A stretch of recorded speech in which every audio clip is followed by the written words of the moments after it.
ಎಲ್ಲರಿಗೂ ನಮಸ್ಕಾರ ಸ್ನೇಹಿತರೆ, SLR ಪಬ್ಲಿಕ್ ಇನ್ಫೋ ಚಾನೆಲ್ಗೆ ಸ್ವಾಗತ. ಕರ್ನಾಟಕ ರಾಜ್ಯದ ಮುಖ್ಯಮಂತ್ರಿಗಳಾದ ಸಿಎಂ ಸಿದ್ದರಾಮಯ್ಯನವರು ರಾಜ್ಯದ 223 ತಾಲೂಕುಗಳು ಸೇರಿದಂತೆ ಮತ್ತೆ ಇನ್ನಿತರ ತಾಲೂಕುಗಳು ಕೂಡ ಬರಪೀಡಿತ ತಾಲೂಕುಗಳೆಂದು ಈಗಾಗಲೇ ಘೋಷಣೆ ಮಾಡಿದ್ದಾರೆ. ಕೇಂದ್ರ ಸರ್ಕಾರದಿಂದ NDRF ತಂಡವು ಕೂಡ ಬರ ಪರಿಸ್ಥಿತಿಯನ್ನು ಪರಿಶೀಲಿಸಿ ಕೇಂದ್ರ ಸರ್ಕಾರಕ್ಕೆ ವರದಿಯನ್ನು ಈಗಾಗಲೇ ಸಲ್ಲಿಸಲಾಗಿದೆ. ರಾಜ್ಯ ಸರ್ಕಾರವೂ ಕೂಡ ಈಗಾಗಲೇ ಬರಪೀಡಿತ ತಾಲೂಕುಗಳು ಮತ್ತು ಜಿಲ್ಲೆಗಳು ಎಂದು ಘೋಷಿಸಲಾಗಿದೆ. ಕೇಂದ್ರದಿಂದ NDRF ತಂಡವು ಸಹ ರಾಜ್ಯದಲ್ಲಿ ಬರಪೀಡಿತ ತಾಲೂಕುಗಳಲ್ಲಿಯೂ ಕೂಡ ಎಷ್ಟು ಪ್ರಮಾಣದ ಬೆಳೆ ಹಾನಿ ಉಂಟಾಗಿದೆ, ಎಷ್ಟು ಬರ ಪರಿಸ್ಥಿತಿ ಎದುರಾಗಿದೆ ಎನ್ನುವ ಕಂಪ್ಲೀಟ್ ಮಾಹಿತಿಯನ್ನು ಕೇಂದ್ರ ಸರ್ಕಾರಕ್ಕೆ ವರದಿಯನ್ನು ಈಗಾಗಲೇ ಸಲ್ಲಿಸಲಾಗಿದ್ದು, ಅದಕ್ಕೆ ತಕ್ಕಂತೆ ಪ್ರತಿ ಹೆಕ್ಟೇರ್ ಜಮೀನಿಗೆ 22,500 ಹಣವನ್ನು ಬಿಡುಗಡೆಗೊಳಿಸಬೇಕೆಂದು ವರದಿಯಲ್ಲಿಯೂ ಕೂಡ ಈಗಾಗಲೇ ತಿಳಿಸಲಾಗಿದೆ.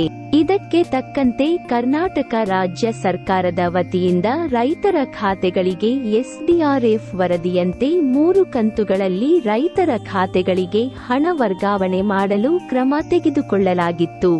ರಾಜ್ಯ ಸರ್ಕಾರದಿಂದ ಈಗಾಗಲೇ ರೈತರ ಖಾತೆಗಳಿಗೆ ಮೊದಲನೇ ಕಂತಿನ ಹಣವನ್ನು 2,000 ರೂಪಾಯಿ ಜಮಾ ಆಗಿದೆ.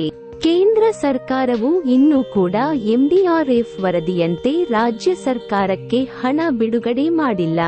ರಾಜ್ಯದಲ್ಲಿ ಕುರಿತು ರೈತರಿಗೆ ತುಂಬಾ ಅನ್ಯಾಯ ಉಂಟಾಗುತ್ತಿದ್ದು, ಈ ಬಗ್ಗೆ ರಾಜ್ಯದ ಮುಖ್ಯಮಂತ್ರಿಗಳು ಮಹತ್ವದ ಕ್ರಮಕ್ಕೆ ಮುಂದಾಗಿದ್ದಾರೆ. ಬನ್ನಿ, ನೀವು ಕೂಡ ರೈತರಾಗಿದ್ದಾರೆ, ನಿಮ್ಮ ತಾಲೂಕು ಅಥವಾ ನಿಮ್ಮ ಊರು ಸಹ ಬರಪೀಡಿತ ಜಿಲ್ಲೆ ಮತ್ತು ತಾಲೂಕುಗಳಿಗೆ ಒಳಪಡುತ್ತಿದ್ದರೆ ಈ ವಿಡಿಯೋಗೆ ಒಂದು ಲೈಕ್ ಮಾಡಿ.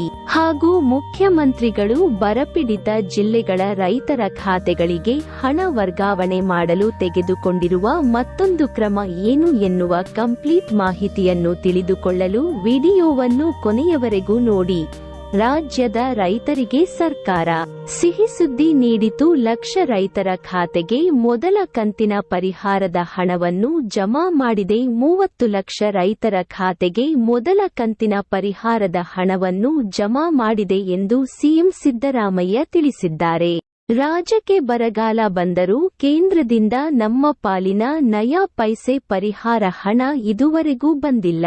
ಆದರೆ ರಾಜ್ಯ ಸರ್ಕಾರ 30 ಲಕ್ಷ ರೈತರ ಖಾತೆಗೆ ಮೊದಲ ಕಂತಿನ ಪರಿಹಾರದ ಹಣವನ್ನು ಜಮಾ ಮಾಡಿದೆ ಎಂದು ಹೇಳಿದ್ದಾರೆ. ಕೇಂದ್ರ ಸರ್ಕಾರ ಬಜೆಟ್ನಲ್ಲಿ ರಾಜ್ಯಕ್ಕೆ ಎಸಗಿರುವ ಅನ್ಯಾಯವನ್ನು ವಿರೋಧಿಸಿ ಫೆಬ್ರವರಿ 7ರಂದು ನವದೆಹಲಿಯಲ್ಲಿ ಪ್ರತಿಭಟನೆ ನಡೆಸುತ್ತೇವೆ. ಕೇಂದ್ರ ಸರ್ಕಾರದ ಬಜೆಟ್ನಲ್ಲಿ ಕರ್ನಾಟಕಕ್ಕೆ ಏನು ನೀಡದೆ ರಾಜ್ಯಕ್ಕೆ ಅನ್ಯಾಯವನ್ನ ಎಸಗಲಾಗಿದೆ. ರಾಜ್ಯಕ್ಕೆ ಬರಗಾಲದ ಪರಿಹಾರವಾಗಿ NDRFನಿಂದ 4,563 ಕೋಟಿ ರೂಪಾಯಿ ಮೊತ್ತವನ್ನು ನೀಡಲು ಮನವಿ ಸಲ್ಲಿಸಿ 4 ತಿಂಗಳು ಕಳೆದಿದ್ದರೂ ಕೇಂದ್ರದಿಂದ ಯಾವ ಸ್ಪಂದನೆಯೂ ದೊರೆಯುತ್ತಿಲ್ಲ. ಈ ಎಲ್ಲ ಕಾರಣಗಳಿಗಾಗಿ ಅನಿವಾರ್ಯವಾಗಿ ಕೇಂದ್ರ ಸರ್ಕಾರದ ವಿರುದ್ಧ ಪ್ರತಿಭಟನೆ ಹಮ್ಮಿಕೊಳ್ಳಲಾಗಿತ್ತು. ನಾನು ಪ್ರತಿಭಟನೆಯಲ್ಲಿ ಭಾಗವಹಿಸುತ್ತೇನೆ ಎಂದು ಹೇಳಿದರು. ಹಾಗಾಗಿ ಆದಷ್ಟು ಈ ಮಾಹಿತಿ, ಈ ವಿಡಿಯೋವನ್ನು ಪ್ರತಿಯೊಬ್ಬರಿಗೂ ವಾಟ್ಸ್ಆಪ್, ಫೇಸ್ಬುಕ್ನಲ್ಲಿ ಶೇರ್ ಮಾಡಿ ತಿಳಿಸಿ.